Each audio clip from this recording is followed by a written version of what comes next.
दोस्तों, एक दिन मेरे दोस्त ने मुझे फ़ोन करके कहा कि दवाएं लेने के बाद भी उनकी मम्मी का बीपी बहुत ज़्यादा हाई है और नीचे नहीं आ रहा है। उनकी लाइफ के लिए मैं डर लग रहा है। ये कहते कहते वो रोने लगे।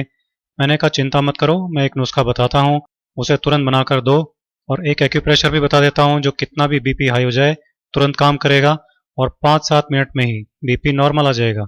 मैंने कहा कि एक कटोरी पुदीने की पत्तियां मिक्सी में डालो, साथ में 2-3 चुटकी काली मिर्ची का पाउडर और थोड़ा सा पानी डाल लो और इसको पीस लो। पुदीने की चटनी बन जाएगी। पुदीने की चटनी की 2-3 चम्मच तुरंत इनको खिलाओ। उन्होंने कहा कि हम अभी बनाकर इसे खिलाते हैं। फटाफट 2 मिनट में ही उन्होंने चटनी तैयार कर ली और तुरंत उनको खिला दी। 5-7 मिनट में ही उनका आराम आने लग गया।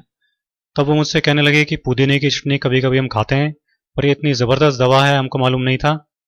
मैंने कहा कि ये घरेलू नुस्खे बहुत तेज़ी से काम करते हैं और बनाने और यूज़ करने में भी बहुत आसान होते हैं, लेकिन बस हमको इनके बारे में मालूम नहीं होता। नेचुरोपैथी और आयुर्वेद में इसको बहुत ऊंचा स्थान दिया गया है।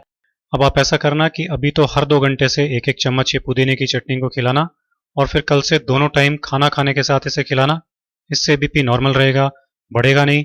इससे पेट भी साफ रहेगा और गैस भी नहीं बनेगी, क्योंकि पेट की गड़बड़ी और गैस से भी कई बार बीपी हो जाता है। तो अगर इनको इसकी वजह से बीपी बढ़ रहा होगा तो वो प्रॉब्लम भी हमेशा के लिए ख़त्म हो जाएगी। मैंने उनसे कहा कि ज़रा कपड़े सुखाने की 4 चिमटियाँ ले आइए ताकि हाई बीपी का एक्यूप्रेशर भी कर दें। वो चिमटियाँ ले आए। मैंने एक चिमटी उनके बाएं हाथ की बीच की उंगली में लगा दी और दूसरी चिमटी उसी हाथ की सबसे छोटी उंगली में लगा दी। इसी तरह से तीसरी चिमटी उनके दाएं हाथ की बीच की उंगली में लगा दी और चौथी चिमटी दाएं हाथ की सबसे छोटी उंगली में इस तरह से लगा दी। मैंने उनसे कहा कि जैसे ही आपको अनईजी लगने लगे तो आप बता देना, इनको उतार देंगे। 5 मिनट बाद ही उन्होंने कहा कि अनईजी लग रहा है। तब मैंने उन चिमटियों को उतार दिया और फिर बीपी नापा तो बीपी नॉर्मल था। सब लोग ये देखकर चकित रह गए। मैंने कहा कभी भी ऐसी बात हो तो इसे तुरंत कर डालना और इसे रोजाना दिन में एक बार इसी तरह से करना। बीपी हमेशा नॉर्मल बना रहेगा, जान का खतरा भी नहीं रहेगा।